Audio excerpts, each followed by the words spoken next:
congratulations on winning the EHA Education and Mentoring Award. So it's a pleasure to having you here for this interview.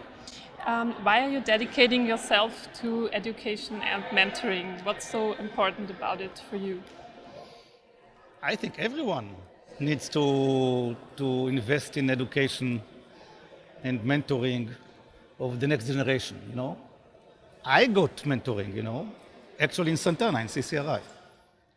You're also supporting St. Anna Children's Cancer Research Institute in Vienna because you're a scientific advisory board member.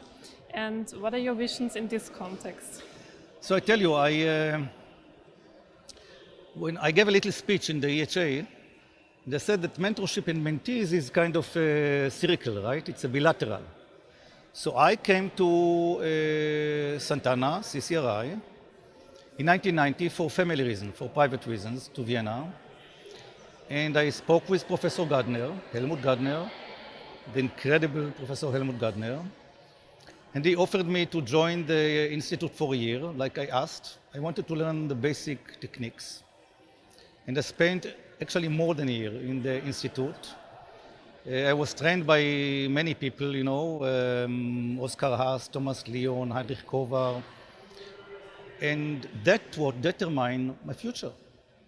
This would determine my future. I decided to study leukemia, where that's my field, that's I'm known, to combine research and clinical activities, to do serious research during a postdoc afterwards. I got to know all the network already then of the European leukemia people. And so for me, CCRI is like a second home, first home actually, first scientific home. So that's why I have an interest that CCRI will be as successful as possible. So my dream is that we'll really develop the relationship between Schneider, General Hospital. You know, I was a mentee of the CCRI, and I became the head of a department that is twice as large as Santana. In terms of, it's a very big department in Schneider. And we have a lot of things to collaborate, both in the clinical side and mainly in the research side.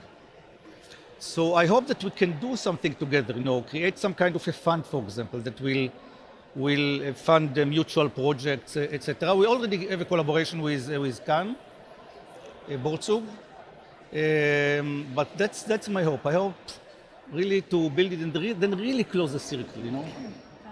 This meeting here is one of the first larger meetings where you can meet face to face. What does it mean for you, and what does it mean for the scientific progress to meet face to face with other researchers? That's incredibly important.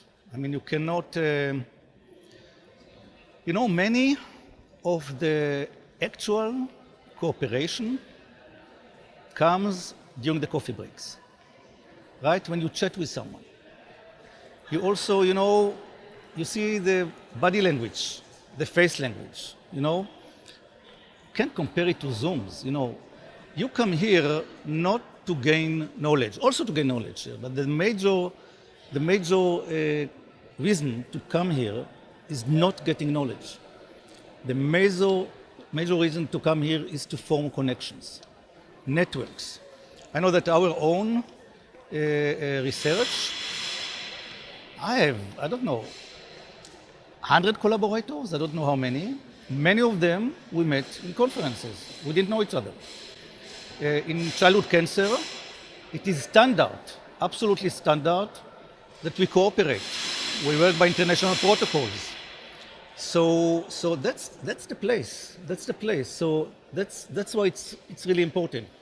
So we now submitted a paper, a scientific article, to a really important journal. And we were asked all kinds of questions by reviewers.